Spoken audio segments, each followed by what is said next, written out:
Hello there, my name is Susie Duffy and I'm the guest host tonight on Community Forum. Welcome to my program called Awakening Prosperity. I am really excited tonight to have two fabulous people here to discuss an innovative topic called crowdfunding. I have Manolis with me. He's from RealityCrowdTV. Welcome. Thank you. And Michelle Boyko. She is the writer and producer of Spirit of the Fourth, and we'll be discussing that later. How are you guys? Thanks for coming. Thank you for having us. Thank you. Yeah, we're doing great. Thank you. We're really excited about this. I really wanted to start out by talking about, I'm really interested in awakening people's prosperity, and I do believe that crowdfunding is a way for people to do the things that they love to do and to get paid for doing that.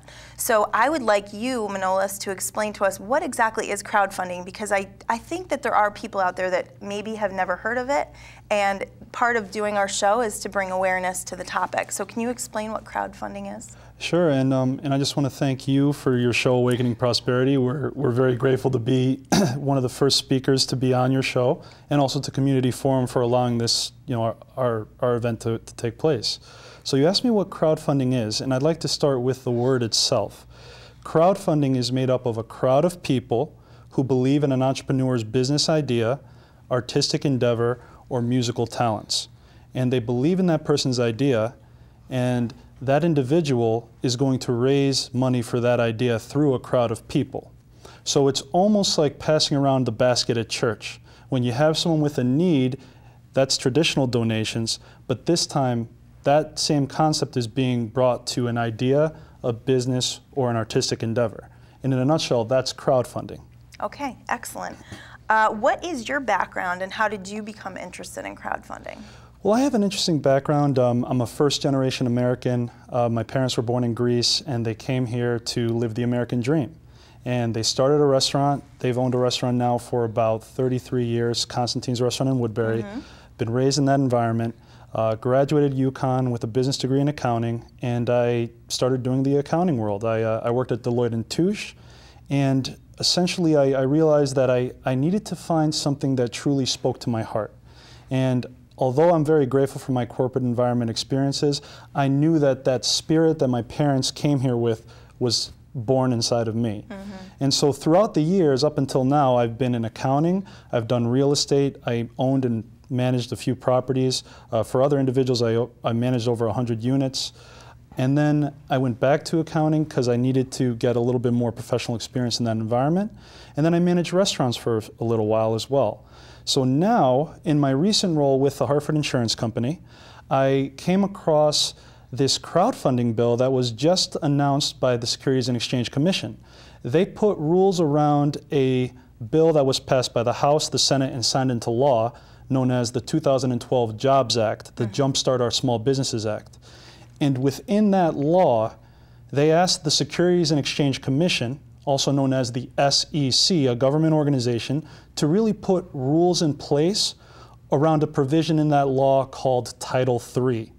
And within that provision, they essentially said, let's allow capital to be easily accessed by the average American small business. So I received the SEC press release through my email because I'm an accountant and I'm a nerd, so I have to read those things. And I just happened to read that and I was like, this is a game-changing law. And so that's how I got interested in crowdfunding. So it was just through an email? Just a random email, chance encounter, like the universe saying, hey, Manolis, look at this. This is huge. That's excellent. That's why I got excited. That's really exciting. Yeah. Okay, so now you explained how the laws have changed. I wanted to talk a little bit about Kickstarter. I know that there's some websites out there that are actually, helping to provide, ever since the internet was launched, it seems that we can contact people in different ways now. It's like, we have this huge universe that we can contact just through the internet, which is just amazing. It changes everything, right? Completely. So I would like for you to just go into what exactly Kickstarter is and Indiegogo and how they differentiate and how people can use these.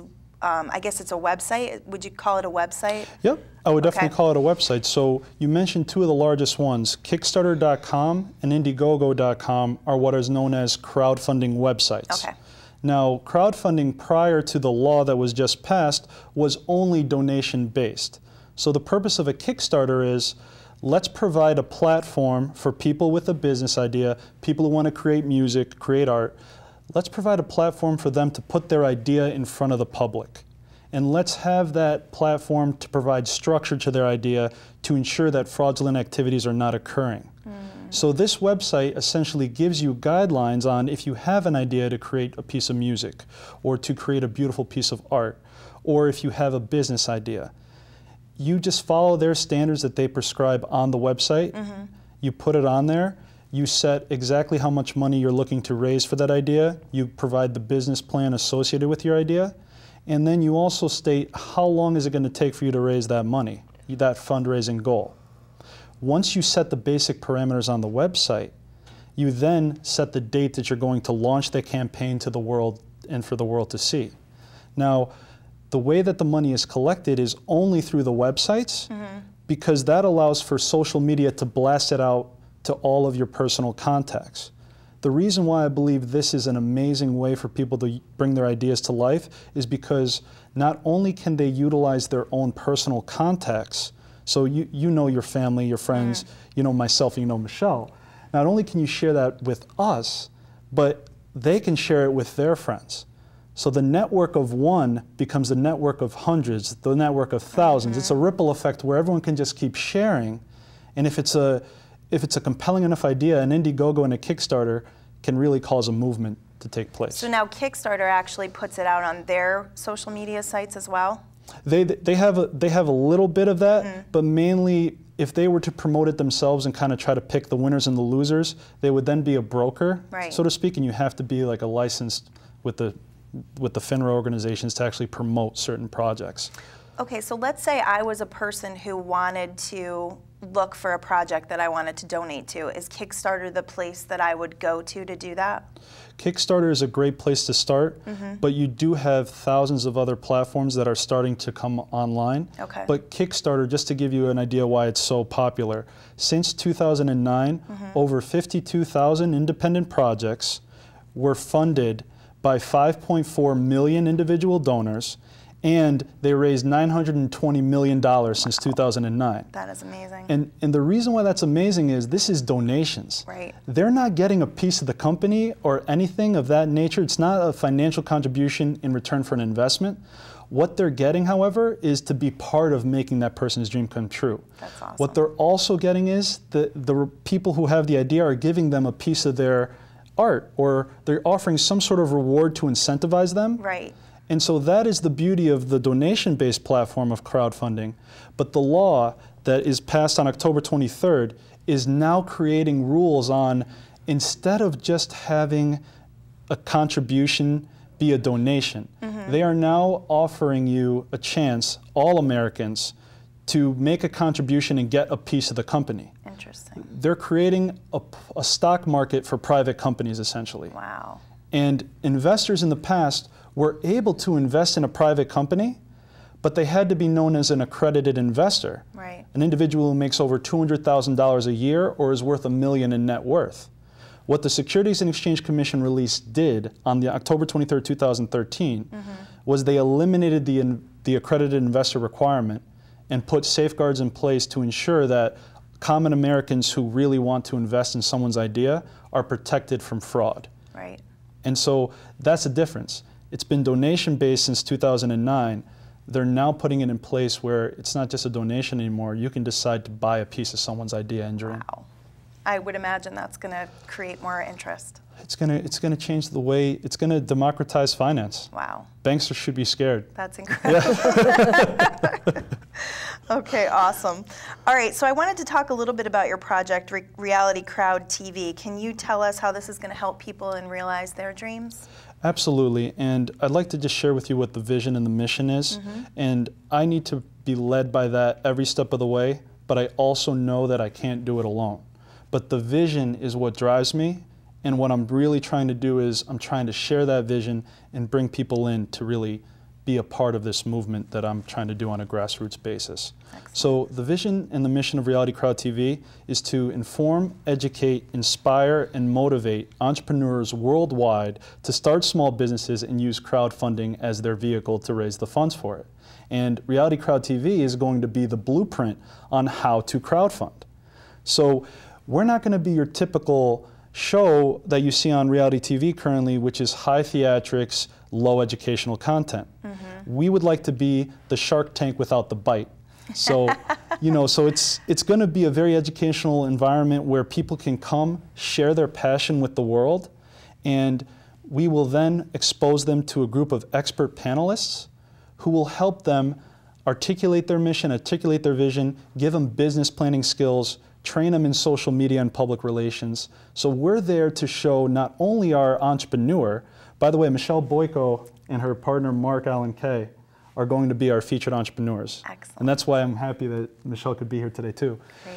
But we're going to help people really shape that so that they can be ready to raise the money and be successful. Wow. Because people fail on raising money right now on Kickstarter at a rather high rate. Right. And we aim to change that. So to have the formula there for them is really going to help them to succeed. And also, it's going to help them to succeed, but our show is going to be focused on Main Street America. A lot of these reality TV shows tend to focus on individuals who already have the skills and the background to do this without this venue of help. Right. They definitely need it too, don't get me wrong, but I think Main Street America is really why this bill was created. And I want to make sure that Main Street America knows about it and they use it. Right. Like, people who had a dream, but they got declined from a bank or didn't have someone who was wealthy who could help them, Right. they stopped dreaming. Right. But this is going to start making them dream again. Fantastic. It's just an amazing thing that no one knows about. And Right, and it's going to bring a lot of awareness to it as well. it's going to awaken prosperity all over the Yay. place. Yeah. Okay, I'd like to talk to Michelle now. You're kind of a pioneer in this process with Manolis. Will you share with us what your project Spirit of the Fourth is all about? Spirit of the Fourth is an independent feature film, a lighthearted college comedy that takes place in 1976, a retro at that, and it exemplifies, you know, the true spirit of America by taking a cross section of collegiate students under one roof at one point in time, and like I said, it's a lighthearted comedy, and what inspired me is I'm a movie buff from way back, and I've walked out of theaters sometimes going, what did I just do with 2 hours of my time, you know, and $10 of my money, you know, there's so much schlock out there. I've always believed that I could do better, and I'd like to think that I have. And Mark and I have been aware of Kickstarter and Indiegogo, and the relatively new concepts, you know, on the horizon. And when Manolis, you know, came into the picture, it's like all of a sudden, eureka, there's now a template for us to go by. And then when his panel of experts in tow, it's a win-win for everybody. They're going to help us achieve our financial goal so we could put this dream on the screen. And they too showcase their abilities and show everybody, you know, that the little person can indeed dream big. That's great. Through these crowdfunding sources. So you were kind of intimidated by the whole process until you met Manolis? Or it just seemed to, you know, you didn't have enough knowledge about it? He seemed to dot the I's and cross the T's Right. with the panel of people he's bringing in to hold our hand, so to speak, as we go through this process. Right. And don't forget, the reach of these crowdfunding websites is worldwide. Phenomenal, yeah. You might have somebody in New Zealand says, geez, I get a hoot out of dropping $50 into a movie that, you know, it's being shot in Connecticut. Right. Woo-woo, you know? Yeah. Bring it on, we'll take it. It is.